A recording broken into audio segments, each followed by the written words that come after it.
Iran is using its Hukum Kaika Strait of Hormuz to counter US every action in every possible way.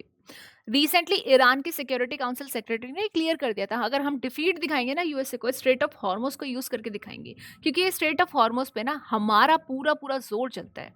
अब देखिए यहाँ पे खर्ग island पे ना US क्या अटैक कर देता है, और यूएस अटैक करता है जिगर के टुकड़े पे ईरान के, जो कि 90% का ईरान का ऑयल जो है ना एक्सपोर्ट करता है। लगभग 1.5 मिलियन बैरल्स पर डे की प्रोडक्शन कैपेसिटी रखता है ये खर्ग आइलैंड।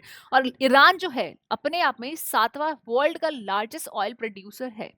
यहाँ पे लगभग 3.2 मिलियन बैरल्स पर डे की प्रोडक्शन की जाती है। तो मतलब इस पूरे एरिया में अगर ऑयल की कोई डिस्ट्रप्शन होती है ना, मतलब ग्लोबल एनर्जी मार्केट के अंदर डिस्ट्रप्शन देखने को मिलेगी, जिसका असर हर एक इकोनॉमी पे देखने को मिलने वाला है। ईरान ने पहले ही स्ट्रेट ऑफ हॉर्मस, जो छोटा सा एक नैरो वाटरवे है ना जहाँ से वेसल्स निकलती है गुजरती हैं, तो उस पर पहले ही ताला लगा दिया। उसके बाद ईरान ने यहाँ पे माइंस जो है वो बिछा दी अपनी नेवल फोर्स को यूज करके, कि भाई जब चाहे वो जैसे चाहे जिसके साथ दिवाली बना सकता है उसका दिवाला निकाल सकता है। अब ईरान ने फाइनेंशियल एक क्राइसिस लेकर आने के लिए यूएसए के अंदर यहाँ पे पेट्रो डॉलर सिस्टम को अटैक किया है, और लेकर आ रहे हैं वो सडनली पिक्चर में चाइना को। चाइना यहाँ पे कुछ ऐसे पिक्चर में आ रहे हैं जैसे बागबान में सलमान खान की एंट्री हुई थी। अब ये पूरे सिस्टम में आपको जानना जरूरी है कि भाई पेट्रो डॉलर सिस्टम है क्या, और ये जो तख्ता पलट हो रहा है ना पेट्रो डॉलर से पेट्रो युआन पे, ये कैसे हो रहा है। तो इन सभी को समझने के लिए वीडियो को एंड तक देखना, बहुत आसानी से समझ आ जाएगा। वीडियो अच्छी लगे शेयर करना, लाइक करना, सब्सक्राइब करना, और अच्छे से ऐसी वीडियोस के लिए ना वेट करना। देखिए जो पेट्रो डॉलर सिस्टम है ना, पहले इसको समझ लेते हैं। होता क्या था, ये सारी जो ऑयल ट्रेड है ना ये डॉलर से ही की जाती है। और ये सिस्टम कब से शुरू हुआ इसको जान लेते हैं। पहले 1971 के टाइम तक ना ये जो यूएस था अपनी करेंसी गोल्ड बैक्ड रखता था, मतलब जितना गोल्ड है उतनी ही करेंसी जो है प्रिंट किया करता था। पर सडनली इसने छेड़ लिया वियतनाम के साथ अपना वॉर, और जब वियतनाम के साथ वॉर में आ गया इसको पैसे की जरूरत पड़ी, और जब पैसे की जरूरत पड़ी ना इसने गोल्ड स्टैंडर्ड को अबॉलिश कर दिया। अब इसके जितने भी सलाहकार थे उन्होंने पूछा अब क्या होगा, क्योंकि आपने ज्यादा करेंसी प्रिंट करनी शुरू कर दी है। तो ये जाता है सऊदी अरेबिया के पास और उनसे बोलता है कि देखिए आपके यहाँ पे ऑयल क्राइसिस चल रहे हैं, 1973 से 1974 के टाइम की बात है ये। तो उनसे बोलता है कि आप लोग ना डॉलर को यूज कर लो और उसके थ्रू ना अपनी ऑयल की ट्रेड किया करो। वो कहते हैं ऐसे कैसे हो सकता है, उस समय पे किंग फैजल हुआ करते थे। उन्होंने इसको क्वेश्चन किया, तो उसमें आप लोग हमें क्या ऐसा बेनिफिट देने वाले हो, और हम एक्स्ट्रा जो आपका यूएस का डॉलर है हम उसका करेंगे भी क्या। तो यूएसए कहता है देखो पहली बात मैं आपको मिलिट्री प्रोटेक्शन दूंगा, दूसरा सिक्योरिटी गारंटी दूंगा, तीसरा जितना भी आप लोगों के पास ये मेरा एक्सेस हो जाएगा ना डॉलर, आप ऐसा करना मेरे यहीं पे इन्वेस्ट कर देना, तो मैं आपको इन रिटर्न यील्ड वगैरह देता रहूंगा। सडनली एंट्री हो जाती है ओपेक मार्केट में यूएस डॉलर की, और तब से लेके अभी तक लगभग 52 साल पुराना ये सिस्टम चला आ रहा है। अब इसको काउंटर करने के लिए यहाँ पे ईरान ने अपना तख्ता पलट करवाने के लिए पहलू जो खोला है वो है पेट्रो युआन का, कि भाई अगर यहाँ से किसी वेसल को गुजरना है ना, युआन में करेंसी में पेमेंट करो, मुझे मुझे नहीं चाहिए डॉलर, डॉलर अपने पास रखो आप लोग।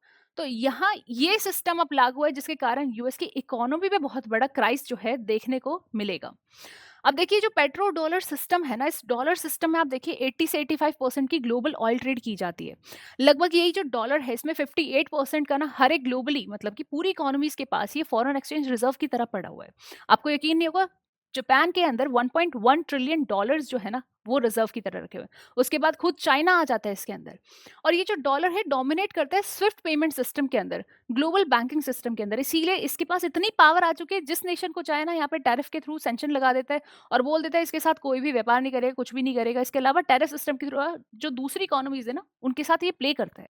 अब रीसेंट एंट्री होती है यहाँ पे युआन की। युआन जो करेंसी है वो चाइना की है।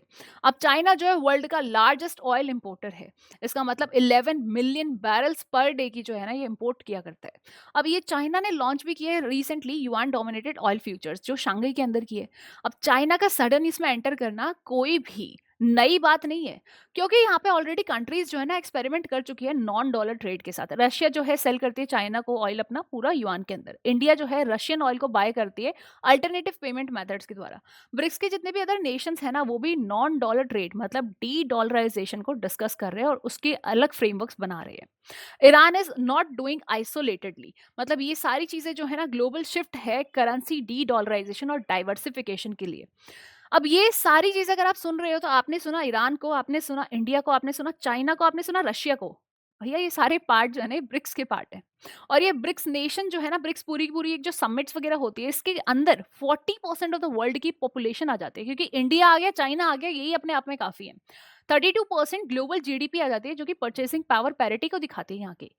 All they want is to reduce the dependency on the US dollar, और इस डॉलर सिस्टम को रिड्यूस करने के लिए वो लोग डिफरेंट जो करेंसीज है उसकी डाइवर्सिफिकेशन को, उसकी डी डॉलराइजेशन को देख रहे हैं। अब ग्लोबल मार्केट पे इसका क्या इम्पैक्ट पड़ेगा अगर ये सिचुएशंस चलती है? देखिए, इक्विटी मार्केट पे तो इस पे ज्यादा अनसर्टेनिटीज का देखा नहीं जाएगा, पर अगर आप दूसरी जगह पे देखेंगे ना, ग्लोबल स्टॉक मार्केट पे या फिर मार्केट करेंसीज पर देखेंगे या फिर बॉन्ड मार्केट पे, इस पर सीधा सीधा असर देखने को मिलेगा। पर अभी भी यहाँ पे कुछ ऐसी चीजें हैं जो और भी इससे इन्फ्लुएंस होकर अच्छी हो जाएंगी, जैसे कि हम बात करें ना प्रीशियस मेटल की। अब गोल्ड और सिल्वर की ही पहले बात कर लेते हैं। जब मेजर क्राइसिस आए थे ना, जैसे 2008 की क्राइसिस, ग्लोबल फाइनेंशियल क्राइसिस, या फिर कोविड-19 पेंडेमिक, इन सभी की अगर बात करोगे तो ऑयल, ये जो ऑयल वगैरह है, इसके अलावा गोल्ड के प्राइसेस पर बहुत भारी असर देखने को मिला। गोल्ड जो था 2008 में $700 था, वही एकदम से $1900 पे रेज़ हो गया 2011 के अंदर।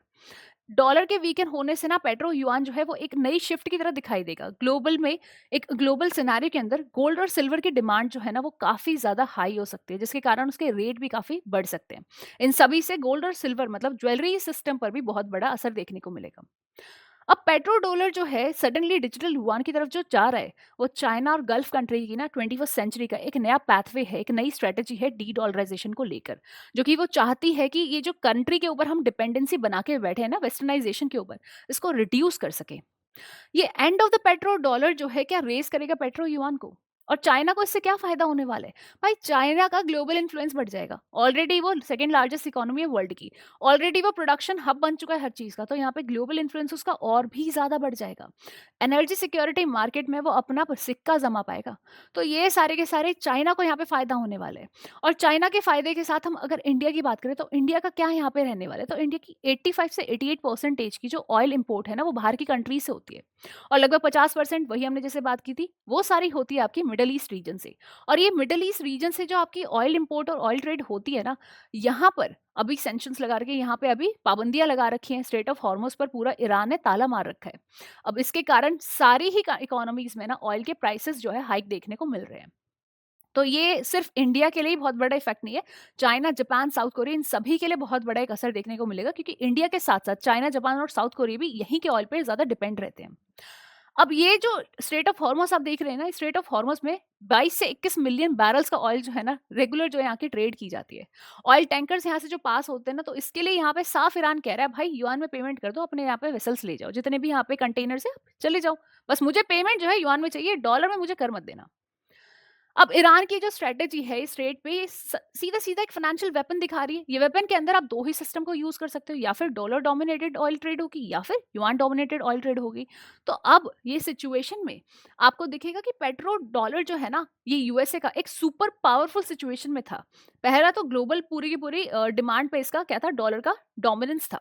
दूसरा, अमेरिका जो था ना ह्यूज डेफिसिट जो रन कर रहा था, उसमें सारी एडवांटेज ये लेकर बैठा हुआ था। सेंक्शन पावर किसी के मुंह पे लगा देता था कि भाई इंडिया से पसंद नहीं आ रहा तो इंडिया के ऊपर लगा दी, इसने ईरान के ऊपर लगाई थी, इसने डिफरेंट वेनेजुएला के ऊपर लगाई थी। ये सारी सिचुएशंस में आपको देखने को मिलेगा जो यूएसए की डोमिनेंस है ना, वो किस तरीके से नीचे गिरती हुई दिखाई देगी।